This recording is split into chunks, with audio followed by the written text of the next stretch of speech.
नमस्ते नमस्ते नमस्ते। लड्डू पेड़े हमेशा यहाँ सस्ते सस्ते सस्ते। Welcome back to travelling with Harish और मैं हमेशा की तरह आपका दोस्त हरीश। तो अब हैदराबाद में ठंड आने लगी है। Now this is Hyderabad winters.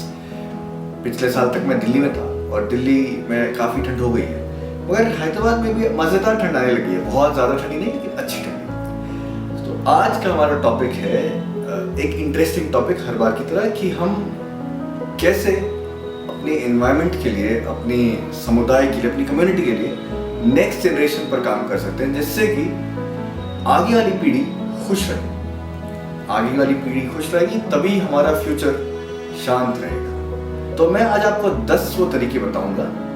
क्यों बताऊंगा? सबसे पहली बात, मैं कोई पेरेंट नहीं हूँ, मैंने तो शादी भी नहीं की है, लेकिन मैंने काफ़ी टाइम छोटे बच्चों को पढ़ाने में लगा रखा, चाहे वो दिल्ली हो या मुंबई या बीकानेर के आसपास छोटे छोटे गांव हो या हैदराबाद के पास के एरियाज हो या गुजरात के अहमदाबाद का वो छोटा सा एरिया जहाँ पर मैंने पढ़ा है। तो मैं छोटे छोटे बच्चों को बड़ा ध्यान से ऑब्जर्व करता हूँ और मुझे बहुत सारा ज्ञान मिलता है उनके साथ काम करने में। मैं कॉलेज स्टूडेंट को पढ़ाता हूँ वो तो अलग बात है, लेकिन वही थ्योरी जब मैं छोटे बच्चों को लगाता हूँ तो मुझे बहुत मज़ा आता है। तो मैं आज आपसे 10 पॉइंट्स शेयर करूँगा जिससे हम शांत तरीके से काफ़ी सक्सेसफुल पेरेंटिंग कह सकते हैं। तो चलिए शुरू करते हैं।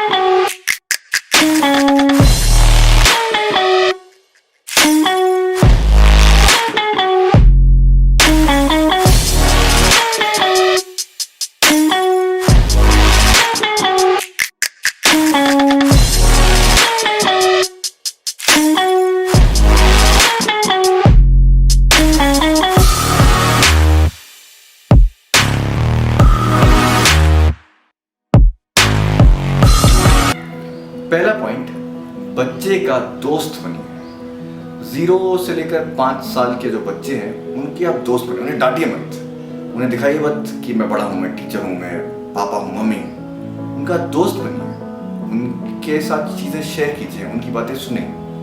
जब आप दोस्त बनेंगे तो बच्चा आपके सामने खुलेगा, डरेगा नहीं। जो बच्चा है उसके ब्रेन की ग्रोथ 0 से लेकर 4 साल की उम्र में सबसे ज़्यादा होती है। मतलब इस टाइम पर अगर आप उसे अच्छी चीज़ें सिखाएंगे तो जिंदगी भर याद रखेगा, और इसी टाइम पर अगर आप उसे गलत चीज़ें सिखाएंगे तो वो भी वो याद रखेगा। अब वो गलत और अच्छी चीज़ें क्या होंगी उनकी बात करेंगे हम इन 10 पॉइंट्स में। सेकेंड पॉइंट, आप दोस्त तो बन गए, लेकिन अब जब आप उसके साथ हैं तो आप उससे बहुत कंफर्टेबल बनाइए। मतलब आप उससे, वो जब आपसे सवाल पूछेगा तो आप उल्टा उससे पूछिए उसे क्या चाहिए या उससे क्या अच्छा। मतलब आपको दिन में थोड़ा सा समय बच्चे के साथ निकालना पड़ेगा। मतलब एक दिन का एक टाइम सोचिए कि मुझे ये वाला टाइम अपने बच्चे के साथ, चाहे वो स्टूडेंट हो या बच्चा हो या जैसा भी बच्चा हो, आपका नेबर का बच्चा भी होगा, लेकिन वो टाइम मुझे उसे स्पेंड करना ही है। और उससे बहुत कंफर्टेबल बनाइए सो दैट वो जो बच्चा वो वेट करेगा कि इस टाइम पर मेरा ये जो पापा है या मम्मी है या सर है ये मुझसे मिलेगा। है ना इंटरेस्टिंग? उसे फ्रीडम दीजिए। मतलब जब बच्चा ड्राइंग कर रहा होता है तो उसके हाथ मत पकड़िए कि ऐसे ड्राइंग गलत है या ये सही है ये गलत है। सब आज़ाद है। काफ़ी बच्चे, काफ़ी बड़े बड़े आर्टिस्ट जब बचपन में ड्रॉ करने लगते हैं तो उनके माँ बाप ने उन्हें कुछ नहीं सिखाया होता, वो खुद ही सीखते हैं। तो उसकी जैसी भी गंदी हैंड राइटिंग हो, उसका जैसा भी काम हो, ये तो हैंड राइटिंग बहुत छोटी बात है, मगर बड़े बड़े डिसीजंस में उसको बस गाइड कीजिए कि ये गलत है ये सही है, ये लाइंस में होना चाहिए, तुम बाहर ना निकल जाओ। आज उस पर लगेगा कि क्या यार, क्यों मैं अपने बच्चे पर इतना ज़्यादा काम कर रहा हूँ, लेकिन आगे चलकर उस बच्चे को रियलाइज़ होगा कि मेरे पेरेंट ने या मेरे टीचर ने कितना सही गाइड किया था, मुझे कितनी कम एज में फ्रीडम दे दिया था। फिफ्थ पॉइंट, उसे इंडिकेशन दीजिए कि उसे क्या करना है। उसे बताइए मत कि उसे क्या करना है, उसको ये मत कीजिए कि तुम्हें ये खाना है, तुम्हें अब सोना है, अभी ब्रश करना है, पर उसे बस बता दीजिए कि ब्रश करना अच्छा होता है, इस टाइम पर सोना अच्छा होता है, मगर उस टाइम पर उसे याद दिला दीजिए कि अच्छा है। एग्जाम्पल के लिए, अगर आपको कहीं बाहर जाना है, तैयार होना है, और उस बच्चे को आप उठा चुके हो कि चलो हमें बाहर निकलना है, उसको ऑप्शंस दे दो कि तुम्हें पहले ब्रश करना है या पहले कपड़े पहनने हैं। तुम्हें जो पहले करना है वो करो, मगर दोनों करना ज़रूरी है। इस इंडिकेशन से फिर से उससे वो सेंस ऑफ फ्रीडम मिलेगी कि हाँ, मुझे मम्मी पापा ने ये तो कह दिया कि ये करना है, मगर मेरी मर्जी है कि मैं क्या पहले करूँ। सेंस ऑफ फ्रीडम बहुत इंपॉर्टेंट है बच्चों की ग्रोथ के लिए। सिक्स्थ पॉइंट जो बहुत इंपॉर्टेंट है, ये मैं अभी कुछ पॉइंट्स पहले ही आपको बता चुका हूँ कि अपने बच्चे को टाइम दीजिए। मतलब अगर बच्चा दुखी है, बचपन में तो रोता है, उसको टैंट्रम्स थ्रो करना आता है, लेकिन जब वो थोड़ा थोड़ा बड़ा होने लगता है, मतलब 5 साल, 6 साल, 10-12 साल और इनफैक्ट 20-25 साल तक उसे एक्सप्रेस करने में प्रॉब्लम होती है, आप उसके पास बैठिए और आप अब तक समझ ही चुके होंगे कि वो क्यों दुखी है या क्यों उसको प्रॉब्लम हो रही है। उससे प्रॉब्लम का रीज़न समझिए, बॉदर क्या कर रहा है उसे। अगर आप उससे पूछेंगे तभी वो आपसे एक्सप्रेस कर पाएगा, भले ही वो छोटा बच्चा हो या फिर वो बड़ा बच्चा हो। जब वो चीज़ें उससे निकलेंगी, कोई हमें सुन रहा है, तो वो आपके सामने बहुत खुलकर जीना सीख जाएगा। नेक्स्ट पॉइंट है डिस्ट्रैक्शन। बच्चे को डिस्ट्रैक्ट कीजिए। अब कैसे? जब बच्चा छोटा होता है और रोने लगता है तो काफ़ी इंटेलिजेंट पेरेंट्स उसे डिस्ट्रैक्ट करते हैं कि रोना बंद करने के लिए वो दिखाते हैं कि देखो इसका कलर देखो, इस चीज़ को देखो, वो कितना अच्छा लग रहा है। यही फिलॉसफी अगर हम थोड़े बड़े बच्चों में लगाएं, फॉर एग्जाम्पल जब बच्चा बड़ा होने लगता है, जब वो 10-15 की उम्र में आता है, जब 10th क्लास के बाद नया सब्जेक्ट लेना है और आगे उसे कुछ और करना है, तो वो टेंस्ड होता है। तो हम उसे उस टेंशन से हटाकर ये पूछे कि वो अगले दिन क्या करने वाला है, या वो अगले वीक जो एग्जाम्स आने हैं उसके लिए क्या करने वाला है। हम उससे फ्यूचर की टेंशन ना देकर आज और अभी की टेंशन पर डिस्ट्रैक्ट करें तो ज़्यादा अच्छा सोचेगा और उसे भी लगे कि हाँ, हम आज में जिए। 8 पॉइंट है, जोक्स खुद के बनाइए जो कि आपके और बच्चे के बीच में पर्सनल हो। मतलब वो जोक जब मैं क्रैक करूँ उस बच्चे के सामने तो सिर्फ बच्चा समझे और कोई नहीं। ये जो जोक है ये इन्होंने क्रैक किया है, किस लिए क्रैक किया है। इससे वो दोनों के बीच में जो बॉन्डिंग है वो बढ़ेगी और वो हमेशा आपके पास काफ़ी इंटरेस्टिंग बातें करेगा, पर्सनल स्पेस बनेगा और वो बच्चा उस चीज़ से बहुत खुश रहेगा। कोई और समझे ना समझे, मुझे ये इंसान समझता है।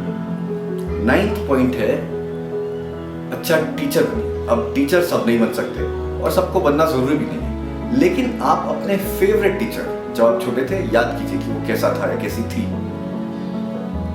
उसको आप रेप्लिकेट कीजिए, उसको आप दोहराइए अपने बच्चे के साथ। बच्चे के साथ शांत रहिए और उसके जितने भी सवाल हैं, कुछ बिल्कुल बड़े बड़े इरिटेटिंग होते हैं कि क्यों पूछ रहा है, क्यों, उसका जवाब दीजिए। लेकिन उस टीचर की तरह जब वो ओवरडू करने लगे चीज़ें, उसे बंद कीजिए। तो टीचर बनना बहुत ज़रूरी है इस केस में। बहुत मज़ा आएगा और बच्चे की ऐसी ग्रोथ होगी। इसका लॉन्गर रन में, मतलब लंबे दौर में, ये बहुत ही फ़ायदेमंद होगा उस बच्चे के लिए।